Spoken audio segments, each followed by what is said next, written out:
हिंदुओं के 4 धामों में से एक बद्रीनाथ धाम भगवान विष्णु का निवास स्थल माना गया है। आज हम इस वीडियो में बद्रीनाथ से जुड़े कई ऐसे रहस्यों के बारे में विस्तार से बताएंगे, इसीलिए वीडियो के एंड तक जरूर बने रहिए। चैनल पे नए आए तो सब्सक्राइब जरूर करिए। तो चलिए शुरू करते हैं वीडियो को। बद्रीनाथ धाम भारत के उत्तरांचल राज्य में अलकनंदा नदी के बाएं तट पर नर और नारायण नामक 2 पर्वत श्रेणियों के बीच स्थित है।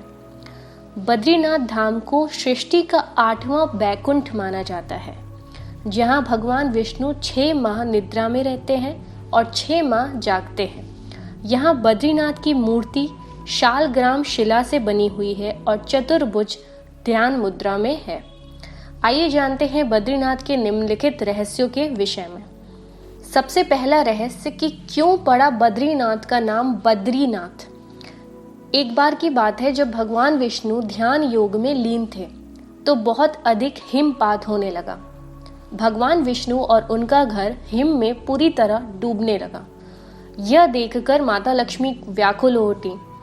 तब उन्होंने स्वयं भगवान विष्णु के समीप खड़े होकर एक बेर बद्री के वृक्ष का रूप ले लिया और समस्त हिम को अपने ऊपर सहने लगी। माता लक्ष्मी जब भगवान विष्णु को धूप, वर्षा और हिम से बचाने की कठोर तपस्या में जुट गईं। कई वर्षों बाद जब भगवान विष्णु ने अपना तप पूर्ण किया तो देखा कि लक्ष्मी जी हिम से ढकी पड़ी हुई हैं।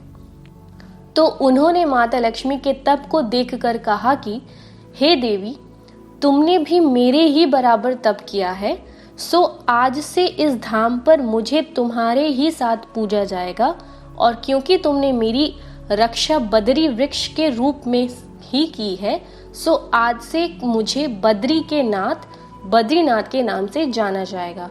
तो इस तरह से भगवान विष्णु का नाम बद्रीनाथ पड़ा। बद्रीनाथ से जुड़ा दूसरा रहस्य, बद्रीनाथ में कई प्राचीन स्थल हैं, जैसे अलकनंदा के तट पर स्थित अद्भुत गर्म झरना जिसे तप्त कुंड कहा जाता है। तप्त कुंड के नाम से जाना जाता ये कुंड बहुत ही विशेष है। इस कुंड में हर मौसम में गर्म पानी आता रहता है। ये धरती से निकलता है। कहते हैं जो भी इस जल से स्नान करता है उसकी स्किन की दिक्कत समेत दूसरी परेशानियां तक दूर हो जाती हैं। एक समतल चबूतरा है जिसे ब्रह्मा कपाल कहा जाता है। पौराणिक कथाओं में उल्लेखित एक सांप शिला है। शेषनाग की कथित छाप वाला एक शिलाखंड शेष नेत्र है। भगवान विष्णु के पैरों के निशान चरण पादुका है। बद्रीनाथ से नजर आने वाले बर्फ से ढका ऊंचा शिखर नीलकंठ, जो गढ़वाल क्वीन के नाम से जाना जाता है। और अब तीसरा रहस्य है, मंदिर में बद्रीनाथ की दाहिनी और कुबेर की मूर्ति भी है। उनके सामने उद्धव जी हैं तथा उत्सव मूर्ति है। उत्सव मूर्ति शीतकाल में बर्फ जमने पर जोशीमठ में लाई जाती है। उद्धव जी के पास ही चरण पादुका है और बाईं और नर नारायण की मूर्ति है। इनके समीप ही श्रीदेवी और भूदेवी भी हैं। चौथा रहस्य जो बद्रीनाथ से जुड़ा हुआ है, पौराणिक कथाओं में या लोक कथाओं के अनुसार यहाँ नीलकंठ पर्वत के समीप भगवान विष्णु ने बाल रूप में अवतरण किया था। कहते हैं कि भगवान विष्णु जी अपने ध्यान योग और विश्राम हेतु एक उपयुक्त स्थान खोज रहे थे और उन्हें अलकनंदा नदी के समीप पर यह स्थान बहुत भा गया। उस वक्त यह स्थान भगवान शंकर और पार्वती का निवास स्थान था। ऐसे में विष्णु जी को एक युक्ति सूझी। एक दिन शिव जी और पार्वती जी भ्रमण के लिए बाहर निकले और जब वे वापस लौटे तो उन्होंने द्वार पर एक नन्हे शिशु को रोते हुए देखा। माता पार्वती की ममता जाग उठी। वह उस शिशु को उठाने लगी, तभी शिव ने रोका और कहा कि उस शिशु को मत छुओ। पार्वती जी ने पूछा क्यों? शिव जी बोले, यह कोई अच्छा शिशु नहीं है। सोचो यह यहाँ अचानक कैसे और कहां से आ गया? दूर तक कोई इसके माता पिता नजर नहीं आते। यह कोई बच्चा नहीं बल्कि यह एक मायावी लगता है। लेकिन माता पार्वती जी नहीं मानी और वह बच्चे को उठाकर घर के अंदर ले गईं। पार्वती जी ने बच्चे को चुप कराया और उसे दूध भी पिलाया। फिर वह बच्चे को वहीं सुलाकर शिव जी के साथ नजदीक के एक गर्म झरने में स्नान करने के लिए चली गईं। जब वे दोनों वापस लौटे तो उन्होंने देखा कि घर का दरवाजा अंदर से बंद था। पार्वती जी ने शिव जी से कहा कि अब हम क्या करें। शिव जी ने कहा कि ये तुम्हारा बालक है, मैं कुछ नहीं कर सकता। अच्छा होगा कि हम कोई नया ठिकाना ढूंढ लें, क्योंकि अब दरवाजा नहीं खुलने वाला है और मैं बलपूर्वक इस दरवाजे को नहीं खोलूंगा।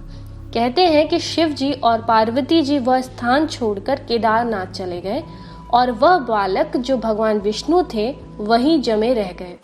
इस तरह भगवान विष्णु ने जबरन बद्रीनाथ को अपना विश्राम स्थान बना लिया। पांचवा रहस्य बद्रीनाथ से जुड़ा कुछ इस प्रकार है। पुराणों के अनुसार भूकंप, जल प्रलय और सूखे के बाद गंगा लुप्त हो जाएगी और इसी गंगा की कथा के साथ जुड़ी है बद्रीनाथ और केदारनाथ तीर्थ स्थल की रोचक कहानी। भविष्य में नहीं होंगे बद्रीनाथ के दर्शन, क्योंकि माना जाता है कि जिस दिन नर और नारायण पर्वत आपस में मिल जाएंगे, बद्रीनाथ का मार्ग पूरी तरह से बंद हो जाएगा। भक्त बद्रीनाथ के दर्शन नहीं कर पाएंगे। पुराणों के अनुसार आने वाले कुछ वर्षों में वर्तमान बद्रीनाथ धाम और केदारेश्वर धाम लुप्त हो जाएंगे और वर्षों बाद भविष्य बद्री नामक नए तीर्थ का उद्गम होगा। यह भी मान्यता है कि जोशी मठ में स्थित नरसिंह भगवान की मूर्ति का एक हाथ साल दर साल पतला होते जा रहा है। जिस दिन यह हाथ लुप्त हो जाएगा उस दिन बद्री और केदारनाथ तीर्थ स्थल भी लुप्त होना प्रारंभ हो जाएंगे। केदार घाटी में 2 पहाड़ हैं, नर और नारायण पर्वत। विष्णु जी के 24 अवतारों में से एक नर और नारायण ऋषि की यह तपोभूमि है। उनके तप से प्रसन्न होकर केदारनाथ में शिव जी प्रकट हुए थे।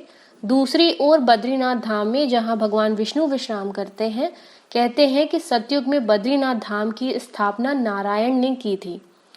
भगवान केदारेश्वर ज्योतिर्लिंग के दर्शन के बाद बद्री क्षेत्र में भगवान नर नारायण का दर्शन करने से मनुष्य के सारे पाप नष्ट हो जाते हैं और उसे जीवन मुक्ति भी प्राप्त हो जाती है।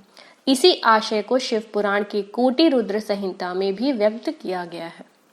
एट लास्ट, 4 धाम में से एक बद्रीनाथ के बारे में एक कहावत प्रचलित है कि जो आए बद्री वो ना आए ओदरी, अर्थात जो व्यक्ति बद्रीनाथ के दर्शन कर लेता है उससे पुनः उदर यानी गर्भ में नहीं आना पड़ता है, मतलब दूसरी बार जन्म नहीं लेना पड़ता है। शास्त्रों के अनुसार मनुष्य को जीवन में कम से कम 2 बार बद्रीनाथ की यात्रा जरूर ही करनी चाहिए। तो दोस्तों, यहाँ पर वीडियो समाप्त होती है। आई होप कि इन्फॉर्मेटिव लगी होगी। Then please like, share and subscribe to my channel and thanks for watching. Please stay tuned with the next videos.